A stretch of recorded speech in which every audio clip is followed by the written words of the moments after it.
Good morning বন্ধুরা, কেমন আছো সবাই? আশা করি সবাই ভালো আছো। চলে এসেছি রান্নাঘরে। সকালবেলা অনেকই কাজ করেছি, কিন্তু সেগুলো কিছুই তোলা হয়নি। ফোন চার্জই ছিল, ফোন তো চলে যায় কারেন্ট সারাদিন। তো তাই ভাবলাম সকাল সকাল চার্জটা দিয়ে নিই। তো তাই জন্য ফোনটা চার্জ দিতে গিয়ে কোনো কিছুই তোলা হয়নি। চলে এসেছি রান্নাঘরে। রান্নাঘরে এসে সবজি কাটছি, কিন্তু সবজিগুলো তো কাটা হচ্ছে, সেগুলো তোমাদের দেখাতে পারছি না। তো চলো, হচ্ছে অনেক কিছু সবজি কাটা হয়ে গেছে। এই যে শিম ভাজা কেটেছি, গাছের শিম। আর এগুলো হচ্ছে বাঁধাকপি কেটে নিয়েছি, একটু আলু ভাজা করবো, না আলু সিদ্ধ দেবো, যাই হোক একটা হবে। তো চলো একটু কেটে কুটে গুছিয়ে নিই, তারপরে রান্না আসছি, তখন সব আবার দেখা হচ্ছে। তো বসিয়ে দিয়েছি ডাল এদিকে, আর এদিকে বসিয়েছি শিম ভাজা। শিমটা একটু দিয়ে ঢাকা দিয়েছি, একটু সেদ্ধ হয়ে যাবে। অসময় শিম তো, আর গাছের উপরে কিছু হয়েছিল গাছ, মানে এত উপরে হয়েছিল সেটা পারা যায়নি। ইলেকট্রিক মিস্ত্রিরা এসেছিল কেবেলের তার লাগাতে সেই পোস্টারের মাথায়, তারা হচ্ছে কি শিমগুলো পেরে দিয়েছে, মানে গাছ সব কেটে দিয়ে তারপরে ওই পোস্টারে তার লাগিয়েছি। তো সেই জন্য শিমগুলো না এখন অসময় শিম কেমন শক্ত শক্ত, একটু ভূমি আছে, তাকে সেদ্ধ হবে, ওই জন্য একটু চাপা দিয়ে দিয়েছি নুন দিয়ে। তো চলো, এখন তো আরো রান্না বান্না হবে, একটু বাঁধাকপি আর একটু আলু সিদ্ধ, শিম ভাজা। ওবেলা একটু মানে আমার পাশের বাড়ির জায়ের ছেলে একটুখানি ইয়ে আছে, কি বলে, জন্মদিন আছে, তো ওখানে খাওয়া দাওয়া হবে। তো এই বেলাটা এখানে খাই। ছেলেকে নিয়ে একটু ভাবছি একটু বেড়াইপুর যাবো, ওর জন্য একটু জামা কাপড় কিনতে। পয়লা বৈশাখ এসে গেছে, বাড়িরও কিছু লোকদের সব জামা কাপড় একটু কিনতে হবে। কিছু কেনাকাটা হয়েছে, আবার কিছুটা কিনতে হবে। চলো আজকে বারুইপুরে যাবো, আমার সঙ্গে থেকে সারাদিন। তো এখন রাখি, রান্নাটা করে নিই। তো দেখো, এদিকে ডাল সিদ্ধ বসিয়ে দিয়েছি। ডালটা কি সুন্দর ওতলাচ্ছে। যাই হোক, গ্যাসটা একটু কম করে দিলাম, ডালটা এদিকে হোক। এদিকে শিম ভাজাটা তো বসিয়ে দিয়েছি, আর বললাম যে শিমটা অনেক উপরে ছিল, সেই জন্য পারা হয়নি। তো অসময়ের শিম খুব একটা ভালো নয়, শক্ত শক্ত, আর এগুলোকে কি বলে, পোগো শিম নাকি। তো এইটাই ভাজা হয়ে যাচ্ছে, আর বাঁধাকপিটা বাকি আছে। আর চলো একটু ঘরের দিকে যাই, ছেলে কি করছে দেখিয়ে আনি তোমাদেরকে। সকালবেলা ঘুম থেকে উঠেছে, উঠে দেখো এই সোফার ওপর শুয়েছে, বিছানাটার হাল দেখো, আর সোফার ওপর শুয়ে টিভিটা চালিয়ে দিয়েছে। আজ তো শনিবার, আমাদের বাড়িতে কেউ পড়তে আসেনি। আর আমার বাবু সোনাই যে উঠেছে, দেখো এই যে বলটা বিছানায়, আর উঠেই মাত্র এই যে টিভি চালিয়ে দিয়েছে। বাজে এখন 8টা, আর এই যে শুয়ে রয়েছে, আর এই টেবিল ফ্যানটা চালিয়ে দিয়েছে, দিয়ে সকাল সকাল শুয়ে আছে। বা কি ফোন, হুম, আবার ফোন সকালবেলা? মা খেয়েছিস? আসনি? সকালবেলা গরমের চোটে জামা, খিদে পাচ্ছে, খেয়ে নে, কি আছে, খাবার দাবার তো অনেক আছে। বিছানাটা আমি একটু গুছিয়ে নিই।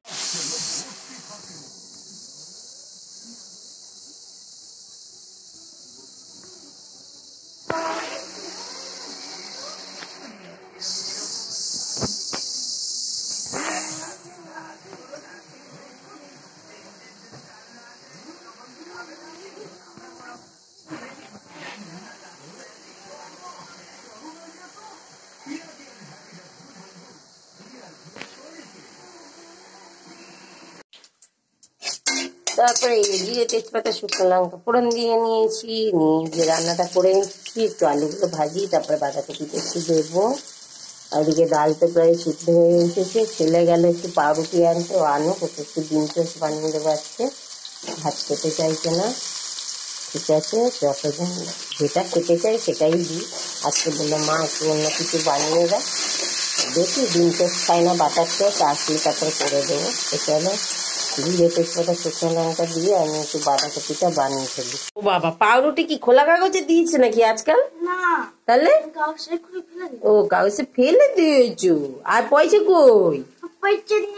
কেন?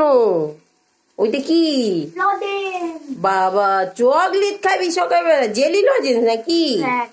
ডিম টোস্ট খাবি না বাটার টোস্ট? যা ইচ্ছা। হ্যাঁ, আমার দ্বারা আগে ডালটা করে দিয়ে। কোনটা খাবি বল? ডিম টোস্ট খাবি? আচ্ছা, ডিম টোস্ট করে দিচ্ছি।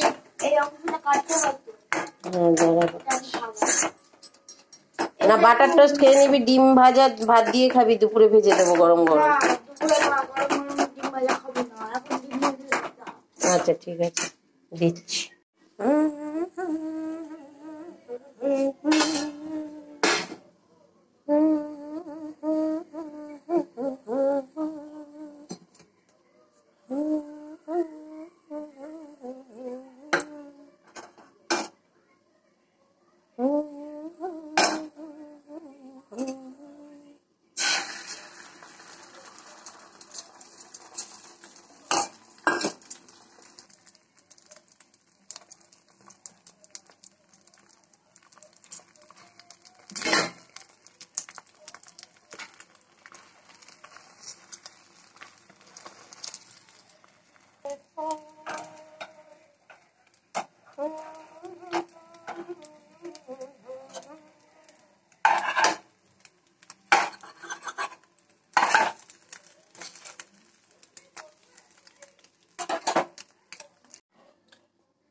যা, কি খুশি ডিম টেস্ট পেয়ে আমার। তো পড়াশোনা তো কিছুই নেই, কারণ হোস্টেল থেকে বাড়িতে এসছে, এখানে বই খাতা কিছু নেই, আর সবে মাত্র ওদের এক্সাম শেষ হয়েছে, তো সেই জন্য মানে একদমই পড়াশোনার বালাই নেই। পরের ছুটিগুলোতে হয়তো বই খাতা তখন দিয়ে দেবে, তখন আনবে হয়তো, তখন হোমওয়ার্ক টোমওয়ার্ক করা যদি থাকে সেগুলো করবে, কিন্তু এখন তো কিছুই নেই, তাই ফোন দেখেই সময়টা কাটাচ্ছে। আর দেখো চলে এসেছি আমি রৌদ্রের মধ্যে, একটা ছাতা মাথায় দিয়ে কোথায় এসেছি এখন দুর্গাপুর স্টেশনে। কারণ কি আমি যাব একটু বারুইপুরে, ছেলেকে বললাম চ, ছেলে যাবে না বলেছে, তো ওর একটু চুলও কাটাতে হবে, তো চুল কাটাতে নিয়ে যাব আমি। কিন্তু আজকে তাহলে আমি তারপরে দেখো ট্রেনে উঠে গেছি, আমি একটু বারুইপুরে আর ভীষণ উঠেছি। তো দেখো তারপরে বারুইপুরের রাস্তা দিয়ে হেঁটে হেঁটে যাচ্ছি।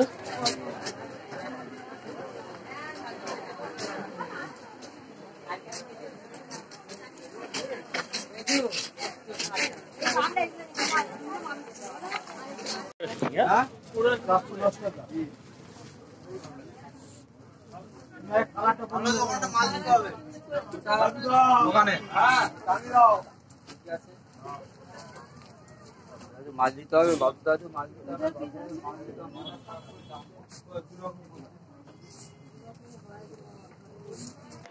তো বারুইপুরের রাধেশ্যাম থেকে একটু কেনাকাটা করে বাইরে বেরোলাম, দুটো শাড়ি নেওয়ার ছিল, দুটো শাড়ি নিয়ে নিয়েছি।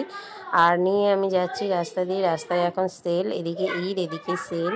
তো মানে মানে বাঙালিদের এদিকে পয়লা বৈশাখ, আর মানে কি বলবো, মুসলিম দাদা ভাই দিদি ভাইদের সবার ওদের আবার ঈদ, তো এইভাবেই হচ্ছে। তারপরে আমার বান্ধবী ফোন করেছিল, আমরা সবাই মিলে একটুখানি দেখো স্মার্ট বাজারটায় চলে এসেছি। ও সোনারপুর থেকে উঠেছিল, আর বাঘাযতীনে ওর ছেলে ভীষণ কাজ ছিল স্মার্ট বাজার যাবে বলে, আর ও চেনে না, তাই জন্য আমাকে ফোন করলো। আমি আমার বারুইপুর থেকে বাঘাযতীনে চলে এলাম। তো একের পর এক এখানে দেখো সুন্দরভাবে চকলেট স্টল, কাজু পেস্তা, তারপর বিভিন্ন ধরনের জিনিস মানে পরপর পরপর সব রাখা রয়েছে। বিশাল বড় এই স্মার্ট বাজারটা।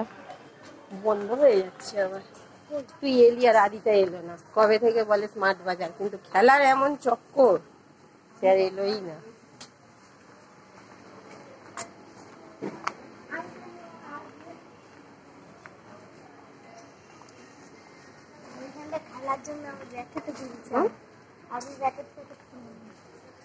র্যাকেট, চল যাচ্ছি।